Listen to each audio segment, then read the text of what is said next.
Enigmas del lado siniestro de la historia. Bienvenidos a Enigmas del lado siniestro de la historia. Yo soy Rubén Moya. Espinazo, Nuevo León, bien podría pasar desapercibido como muchos otros pueblos que existen en la República Mexicana. Sin embargo, cada año, este poblado en medio del abandono es visitado por más de 100,000 personas quienes acuden al columpio, al charquito, al pirulito y a la casa en donde está enterrado Fidencio. Estos elementos no poseen un valor histórico o económico, pero sí espiritual y muy curativo, ya que fueron utilizados por el niño Fidencio para erradicar de manera milagrosa enfermedades que iban desde la lepra hasta el cáncer, para sanar a un mendigo, pero también al mismísimo presidente de la República. Pero, ¿quién fue el niño Fidencio? ¿Y cómo es posible que incluso después de la muerte se sigue manifestando en otros seres humanos para seguir haciendo curaciones?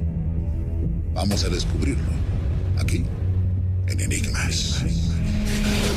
José Fidencio Cíntora Constantino nació el 13 de noviembre de 1898 en Yuriria, Guanajuato, donde pasó toda su infancia y parte de su juventud. En la escuela primaria conoció a quien se transformaría en el cómplice de todas sus aventuras, Enrique López de la Fuente, quien por cierto era sobrino del padre Segura. Todo indica que fue Enrique quien le sugirió a Fidencio que le ayudaran en los oficios a su tío, y de esa manera él tuvo un fuerte acercamiento a la fe, pero también aprendió a realizar curaciones con hierbas. A los 10 años, el niño Fidencio sufrió el primer embate emocional cuando sus padres murieron y él quedó huérfano.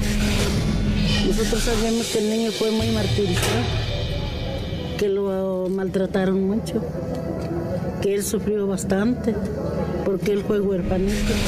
En su juventud, quien fuera su protector, Enrique López de la Fuente, se lo llevó a vivir a Espinazo, Nuevo León, para que le ayudara con las labores de una hacienda que él administraba. Ahí vivió la etapa más complicada de su existencia, ya que en su pubertad, mientras a otros niños se les engrosaba el tono de la voz o desarrollaban vellosidad en diversas partes del cuerpo, Fidencio seguía lampiño y el tono de su voz era agudo, como el de un infante. Era como un niño atrapado en la fisonomía de un adulto, transformándolo en la burla del pueblo. Tal vez era el precio que necesitaba pagar antes de convertirse en un iluminado. El niño era ya un hombre como de 30 años más o menos, pero él nunca dejó de ser un niño. Todo cambió para Fidencio un 17 de octubre de 1926, cuando casi a punto de cumplir los 30 años se desvaneció. Durante el tiempo que había perdido la conciencia, estaba convencido de que había visto a Dios y que éste le había revelado que poseía un don. Aquí empezó a curar porque se le tuvo un sueño. En el pirulito tuvo un sueño y entonces que habló Jesucristo en el sueño con él, que dijo que tenía un don. Pero además, Dios le había entregado un libro mágico, una especie de manual lleno de pócimas, ungüentos, métodos muy novedosos para curar a las personas, poco convencionales, incluso para nuestros tiempos. Allí en la dicha, allí fue donde dice que allí le habló Dios, vino de allí una luz y vino un libro y se abrió y estaba como dando vueltas las páginas. Y le dijo, en este libro encontrarás con qué curar a la gente. La lechuguilla, el drago, el peyote, la sábila. Muchos creen que ese, el libro, era el cáliz a través del cual Fidencio se nutría para realizar sus milagros. Otros creen que en realidad Fidencio era un conductor de energía milagrosa y que cualquier cosa que tocara la transformaba en algo mágico. El primer milagro de Fidencio se hizo patente cuando el dueño de la hacienda donde vivía en el Espinazo estaba a punto de perder sus extremidades a causa del veneno de hormigas. Entonces, Fidencio intervino. Le iban a amputar las piernas y entonces el niño Fidencio le dijo, no, que no le hagan eso, yo lo voy a curar con tomate de las hormigas que le picaron ahí, con los mismos tomates lo voy a curar. Todos se quedaron atónitos cuando Fidencio utilizó un elemento tan sencillo como una hortaliza para curar a una persona de un veneno tan potente que ni siquiera los doctores del pueblo habían podido erradicar. A esa curación le vino una todavía más complicada y extrema, cuando a la esposa del dueño de la hacienda se le complicó el parto, pues al parecer el niño venía volteado. Aunque Fidencio no tardó en actuar y utilizando un vidrio como material quirúrgico, realizó una fisura en el abdomen de la afectada para hacerle frente a la situación. Fidencio había ejecutado un milagro todavía más portentoso que el anterior. Lo curó y se alivió.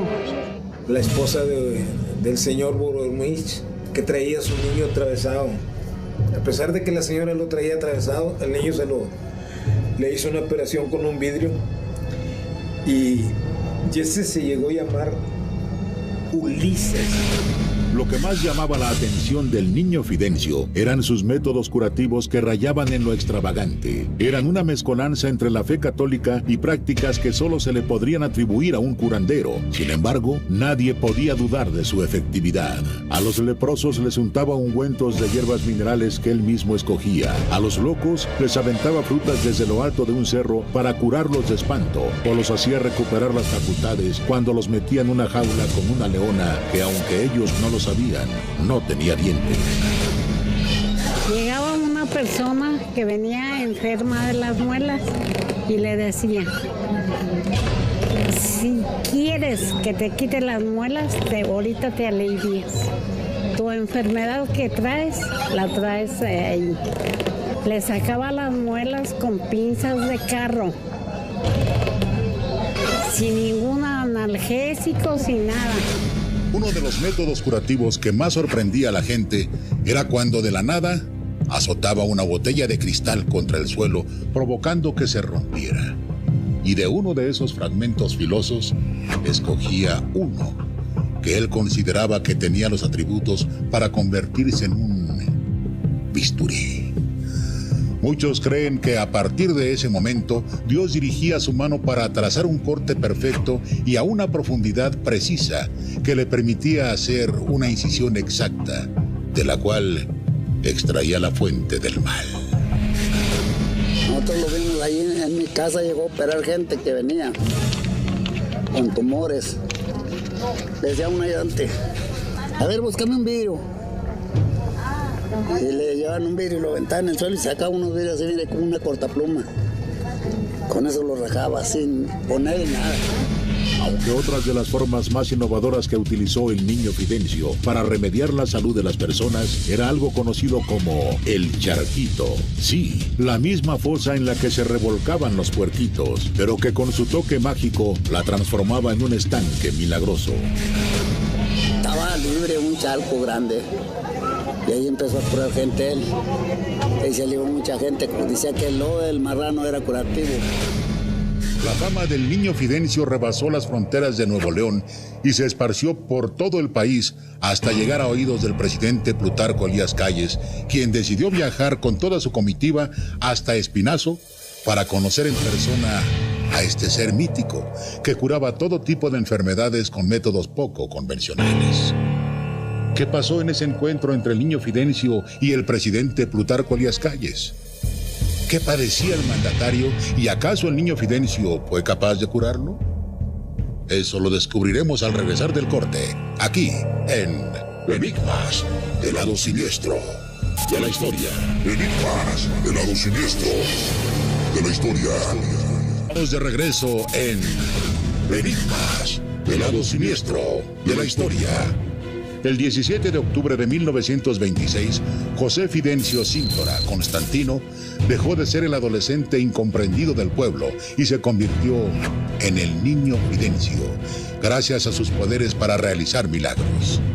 El pirulito, el vidrio roto, el columpio y el charquito eran parte del repertorio que utilizaba este ser mágico para realizar sus prodigios. Fue tal la fama del niño Fidencio que un día la comitiva presidencial encabezada por el presidente Plutarco Elías Calles llegó a Espinazo, Nuevo León, con un simple objetivo: consultar al niño Fidencio. Descubramos lo que sucedió en ese mítico encuentro que terminó por consolidar la fama de quien es considerado a la fecha uno de los seres más milagrosos de los últimos tiempos, el niño Fidencio. Cuando Plutarco Elías Calles arribó a Espinazo en Nuevo León, esperaba ser recibido en su figura de mandatario del país. Todo indica que el ejecutivo tuvo que tragarse todo su orgullo cuando el niño Fidencio decidió tratarlo como uno más de sus pacientes. Me decía mi papá que el niño Fidencio recibió a Plutarco Elías Calles como a cualquiera. ¿Y qué le decía? Es el presidente de la República. Para mí todo el mundo es igual. Cuando llegó el turno del mandatario, el niño Fidencio escogió como método curativo el charquito. Le pidió al presidente que expusiera su torso para que de esa forma él lo pudiera bañar en lodo, el mismo en el que se habían revolcado los porcinos. Dijo, dígale al señor presidente que si quiere su salud, que se esté donde yo lo tengo. Y si no, que se vaya. Al final, no solo fue lodo. El niño Fidencio añadió otros ingredientes mágicos que, al parecer, fueron muy efectivos para remediar el mal que aquejaba al presidente y que ni los doctores más experimentados de la época habían podido curar. Se quitó la enfermedad con miel de colmena y con agua hervida de hojasén, de hierbabuena, de la nacahuita, de la gobernadora, de los tomates rojos. Hizo un agua y luego le dio, después de haberlo ungido de pura miel de colmena, lo fue poniendo el agua aquella, y con aquella agua iba quedando limpio completamente, se le quitó la lepra.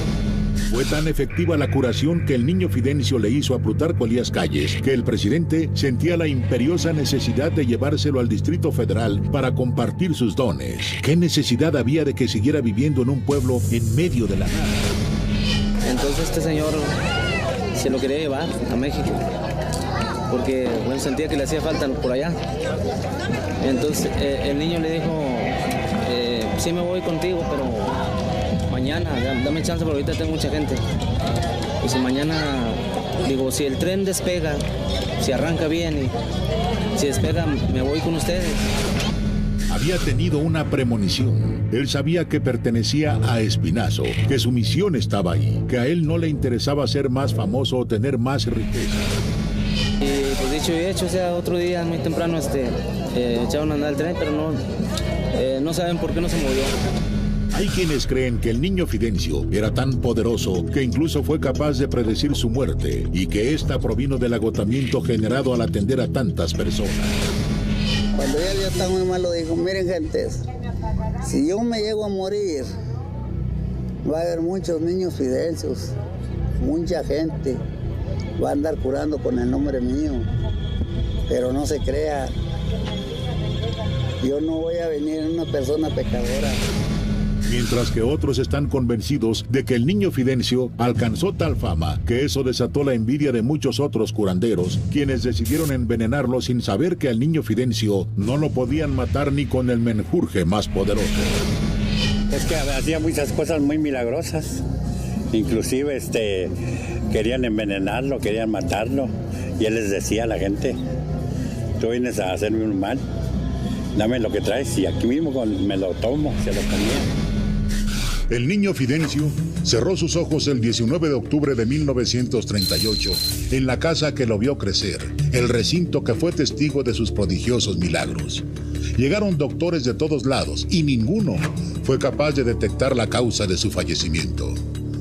Hay quienes creen que el niño Fidencio estaba haciendo una pausa y que, como Jesucristo, pensaba resucitar días más tarde, pero lo enterraron antes de tiempo y se le impidió llevar a cabo su último milagro, uno que ya le había prometido a todos los fidencistas. Digo, si yo me llego a morir, no me entierren. Yo hay mucha gente que no cree en mí, y para que sepan quién soy, déjenme 3 días.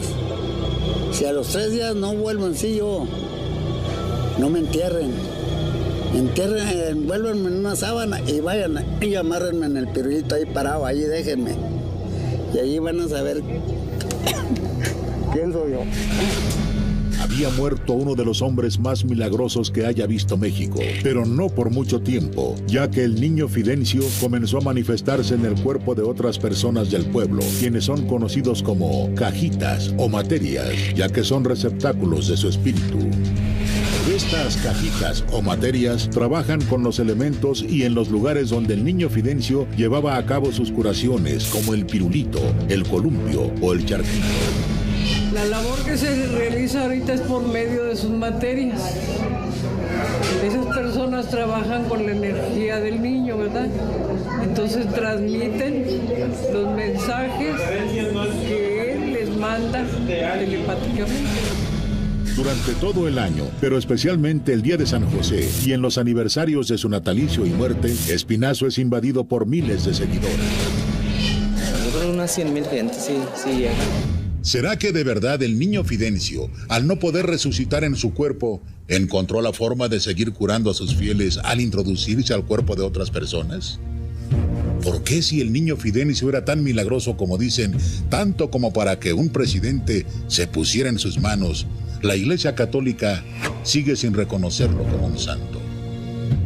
Todo indica que la única forma de conocer el poder del niño Fidencio es viajando hasta Espinazo, en Nuevo León, para unirse a las legiones de fidencistas que cada año visitan el pirulito, el columpio, el charquito o la casa donde murió Fidencio, para después ponerse a disposición de las cajitas o animitas, a quienes se les adelgaza la voz en el instante en que el niño entra en su cuerpo para realizar una curación que a muchos les parecerá poco ortodoxa, pero que todo indica que es muy milagrosa.